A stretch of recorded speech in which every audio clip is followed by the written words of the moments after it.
É comum ouvir de alguns ateus a afirmação de que a religião limita o pensamento crítico, impede o progresso científico e bloqueia avanços na moralidade e nos direitos humanos. No entanto, essa visão simplista e reducionista não condiz com a complexidade histórica e social da religião. Na realidade, a religião tem desempenhado um papel fundamental no desenvolvimento da humanidade, seja como fonte de valores éticos, seja como impulsionadora de descobertas científicas. Neste vídeo vamos aqui analisar um argumento ou um questionamento de Elaine Souza, do canal do mesmo nome, onde ela faz vários e bons questionamentos, diga-se de passagem, sobre a questão da religião, da Bíblia, de Deus, em referente ao ativismo ateísta. Então vamos aqui ver o argumento dela. Bom, hoje vamos falar sobre os 3 grandes danos causados pela religião que poucos querem admitir. O primeiro de todos, o bloqueio do pensamento crítico. A religião não ensina você a pensar, ela te diz o que pensar. Questionar é desencorajado e a fé cega é exaltada como virtude.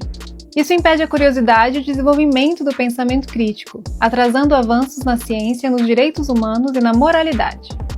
Vamos começar falando sobre a religião e o pensamento crítico. A ideia de que a religião impede o pensamento crítico é frequentemente associada à Idade Média, período em que a Igreja Católica detinha grande influência. No entanto, muitos estudiosos argumentam que a Igreja também foi responsável por preservar e transmitir o conhecimento da antiguidade, além de fomentar o debate intelectual nas universidades medievais. De acordo com historiadores como Edward Grant, a Igreja Católica teve uma dupla função na consolidação do pensamento científico na Baixa Idade Média. Impulsionou e concedeu relativa autonomia às primeiras universidades medievais, incentivou a formação dos clérigos em filosofia natural, além do curso de teologia. Esses teólogos filósofos naturais, conhecidos como mestres em artes, foram fundamentais na produção intelectual medieval, criando uma cultura de debate acadêmico que visava a construção do conhecimento por meio do embate entre teorias semelhantes ao método encontrado nas universidades atuais. Além disso, muitos cientistas renomados ao longo da história eram religiosos e viam sua fé como uma motivação para explorar e compreender o mundo atual. Por exemplo, Isaac Newton, um dos maiores cientistas de todos os tempos, dedicou grande parte de sua vida ao estudo da Bíblia e acreditava que suas descobertas científicas eram uma forma de entender a criação divina. Portanto, a religião não apenas coexistiu com o pensamento crítico, mas também o estimulou em muitos contextos históricos. Por exemplo, com tudo isso, se não fosse suficiente, compare essas coisas com a possibilidade do inverso delas ser verdadeiro. Os ateus falam muito sobre a questão de questionar, que a religião impede o questionamento de a pessoa usar e abrir a mente, mas eles também, depois que mergulham de cabeça no ateísmo, eles param de questionar as crenças que eles têm sobre que o universo veio do nada. Se ele se diz, por exemplo, que no caso tem o pensamento crítico, vamos agora inverter o quadro e faça o ceticismo dos ateus se voltar contra eles mesmos. Seja cético em relação às teorias dos céticos.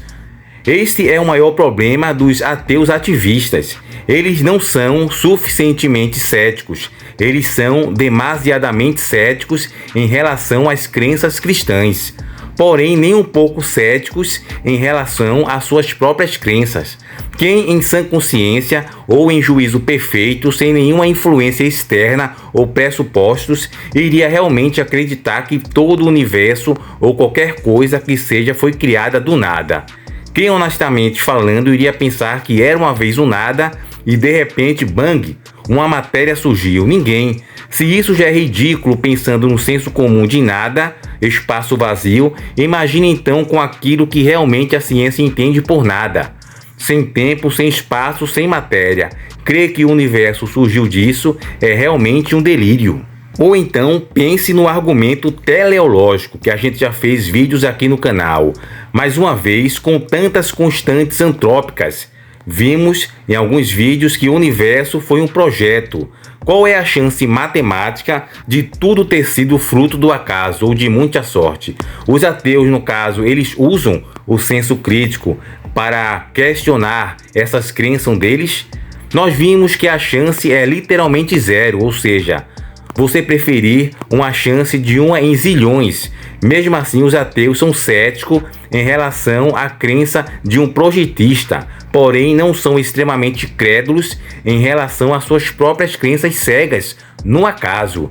Se os céticos ateus fossem céticos para com as suas próprias teses, eles seriam os primeiros a perceber o quão estúpida elas são, e seriam também os primeiros a admitir que a crença em Deus é mais racional. Você observa aí que eles sempre usam a questão do pensamento crítico, que a religião, no caso, imputa isso dos religiosos, mas eles também, quando mergulham no ateísmo, eles acabam retirando, amputando todo o senso crítico das crenças deles, que é absurdo. Porém, eles são cegos porque exercem ceticismo somente para um lado e nenhum ceticismo para com o outro. Isso faz com que eles rejeitem as evidências para o cristianismo e adotem crenças que não têm qualquer evidência e que realmente não têm cabimento nenhum no campo da razão. Como, por exemplo, um diálogo fictício entre um ateu e um cristão, publicado na internet, resume isso na seguinte fala do ateu. Ele diz, abre aspas, eu acredito que houve uma explosão espontânea, que não sabemos o que gerou e que a energia dessa explosão se converteu em matéria, de uma maneira que ainda não sabemos, e que a força aleatória geral deu origem a pequenos sistemas de ordem, de uma maneira que ainda não sabemos, e que esses pequenos sistemas de ordem se reuniram, não sabemos como, porém, para formar essa perfeita harmonia, que ainda não sabemos como funciona. Fecha aspas. Você pode fazer o mesmo com todos os outros argumentos e verá sempre uma possibilidade no mínimo de 50% para mais a favor da fé cristã e de menos de 50% para o contrário ao que está sendo argumentado. Na vida real, ninguém precisa de evidências extraordinárias para crer em algo, basta que esse algo seja mais lógico e coerente, ou seja, com mais chances de existir do que um que está em oposição a isso, que nós já aceitamos por ser mais plausível. Vamos falar agora sobre a religião e o processo científico. Contrariamente à ideia de que a religião impede o avanço científico, diversos estudos históricos demonstram que a religião, especialmente o cristianismo, teve um papel significativo no desenvolvimento da ciência moderna. A Igreja Católica fundou as primeiras universidades na Europa, que se tornaram centros de estudos e pesquisas científicas. Além disso, muitos sacerdotes e religiosos foram pioneiros em áreas como astronomia, genética, física e medicina. Por exemplo, os jesuítas desempenharam um papel central na promoção da educação e na realização de descobertas científicas durante a Idade Moderna. A relação entre religião e ciência não é necessariamente conflituosa. O filósofo e teólogo Alistair McGrath argumenta que o conflito entre religião e a ciência é um mito perpetuado tanto por aqueles que buscam promover a hegemonia da religião sobre a ciência, quanto por aqueles que buscam fazer o oposto. Ele defende que a ciência traz luz à compreensão do mundo natural, enquanto a religião oferece um quadro de significado, propósito e moralidade que vai além das explicações científicas. Vamos continuar com a outra parte do argumento. Outro dano é a justificativa para a violência e opressão. Ao longo da história, a religião tem sido usada como desculpa para guerras, escravidão, misoginia, homofobia e racismo. Até hoje, vemos líderes religiosos influenciando leis e políticas para limitar direitos e liberdade individual em nome de uma suposta verdade divina. Sobre a religião e os direitos humanos. Outro argumento comum é que a religião impede avanços na moralidade e nos direitos humanos. No entanto, muitos dos princípios que fundamentam os direitos humanos modernos têm raízes em ensinamentos religiosos.